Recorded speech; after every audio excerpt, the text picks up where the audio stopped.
హోటళ్లు, బిర్యానీ సెంటర్లు, బేకరీలు, స్వీట్ షాపుల్లో ఫుడ్ సేఫ్టీ అధికారులు మెరుపు దాడులు చేశారు. ఆయా శాంపిల్స్ సేకరించి స్టేట్ ఫుడ్ ల్యాబొరేటరీకి పంపించేసరికి ఆ నివేదికలో నిర్ఘాంతపోయే అంశాలు వెలుగులోకి వచ్చాయి.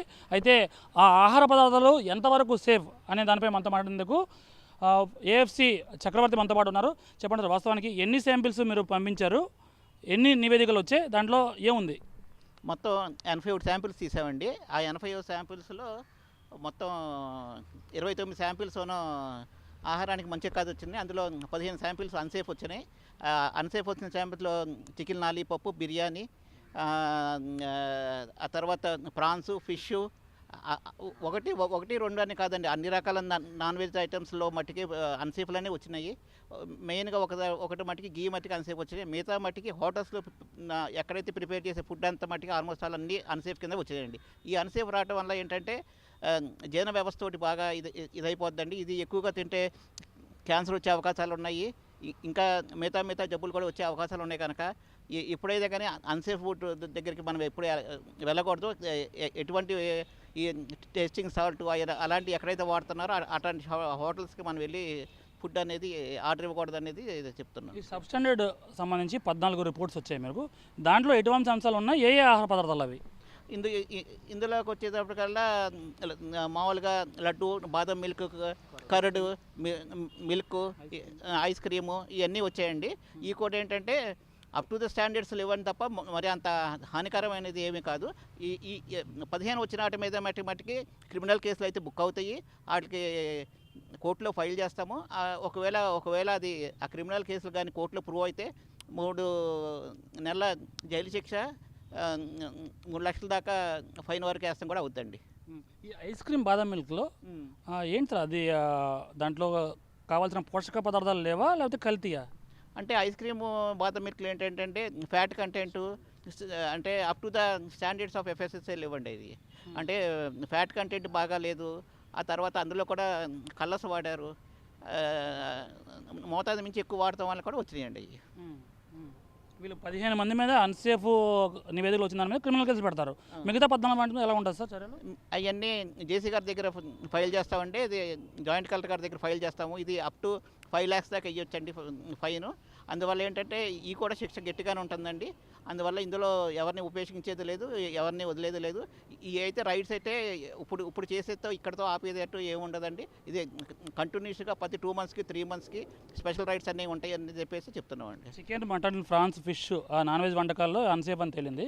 మీరు అక్కడ రైడ్స్ చేస్తున్నప్పుడు అక్కడ పరిస్థితులు ఎలా ఉన్నాయి సార్? అక్కడ పరిస్థితుల మట్టికి చాలా చాలా చాలా ఘోరంగా ఉన్నాయండి. మనం నిజంగా కానీ అలాంటి పరిస్థితులు కానీ చూసామంటే మనం బయటికి ఫుడ్ అనే దానికి అసలు వెళ్ళమండి. ఎందుకంటే వాళ్ళు హోటల్స్ బయట మనకి పట్టుకొచ్చేటప్పుడు నీట్గా పట్టుకొస్తున్నారు. కానీ అందులో చూసేటప్పటికల్లా ఎక్కడ వాటర్ లేవు, స్టోరేజ్ లేదు, మూతలు లేవు, ఎవరి దగ్గర మెడికల్ సర్టిఫికేట్లు లేవు, ఈగల వాడతాం, దోమలు అంటే పైన బ్లాక్గా ఉంటాము. ఆ తర్వాత ఏంటంటే అక్కడ డస్ట్బిన్ కూడా లోనే పెట్టేస్తున్నారండి వీళ్ళు. ఆ డస్ట్బిన్ లోనే పెడతాం.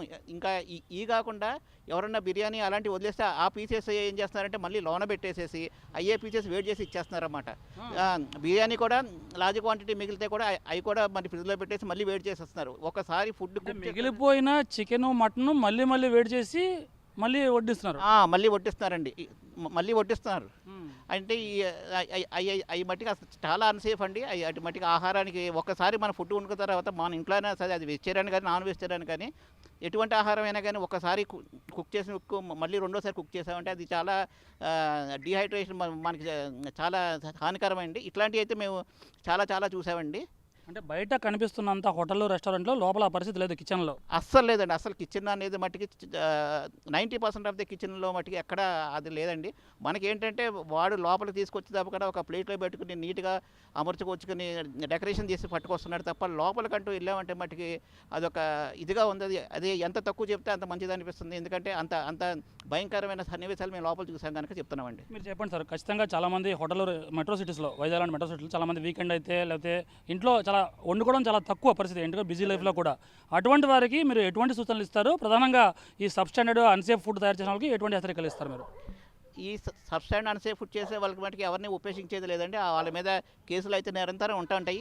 రైట్స్ అనే కాకుండా మా ఇన్స్పెక్టర్స్ ఉన్నారు, మా ఫుడ్ ఇన్స్పెక్టర్స్ ఉన్నారు, వాళ్ళు రెగ్యులర్గా శాంపుల్ చేస్తారు. మీకు ఎప్పుడైనా కానీ ఎటువంటి ఫుడ్ మీద అయినా కానీ మీకు ఇబ్బందిగా అనిపిస్తే వెంటనే మాకు కంప్లైంట్ చేయండి, మా ఫుడ్ ఇన్స్పెక్టర్స్ వస్తారు.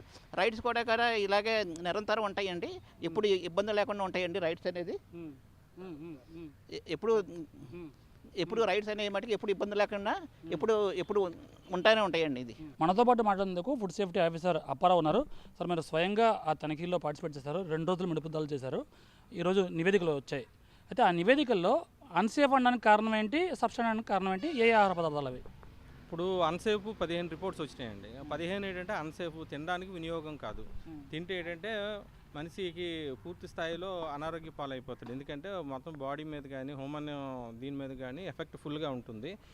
దాంట్లో ఏంటంటే యాక్చువల్గా ఫ్రీజింగ్ ఫుడ్ ఎక్కువ ఉంది. మేము ఇన్స్పెక్షన్ చేసేటంటే ఫ్రీజింగ్ ఫుడ్ ఎక్కువ ఉంది. బిఫోర్ డేది తయారు చేసిన ఆహార పదార్థాన్ని నిల్వ చేసి మళ్ళీ అది ఫ్రీజ్ చేసి వాళ్ళు మళ్ళీ ఏం చేస్తున్నారంటే మళ్ళీ రెండో రోజు వాళ్ళు ఆర్డర్ పెడితే అదే ఆర్డర్ని ఫస్ట్ అవుట్ లాగా వీళ్ళు తయారు చేసేస్తున్నారు. దాంట్లో ఏంటంటే ఎక్కువ ఫుడ్ కలర్ ఎక్కువ కలుపుతున్నారు. ఇప్పుడు వచ్చిన దాంట్లో నివేదికలు ఏంటంటే ఫుడ్ కలర్ ఉందని చెప్పేసి, తర్వాత రెండోది టేస్టింగ్ సాల్ట్ ఎక్కువ వినియోగిస్తున్నారు వాళ్ళు.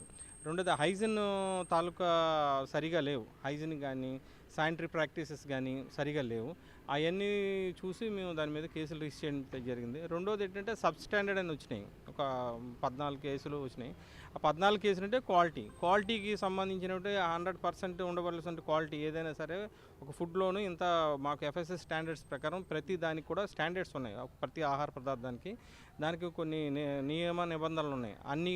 అంత దానికి అన్ని క్యాలరీస్ కానీ ప్రోటీన్స్ కానీ మినరల్స్ కానీ అన్నీ ఉండాలి దాంట్లోనూ. అలాంటివి లేకుండా క్వాలిటీ తక్కువ ఉండడం అన్నమాట.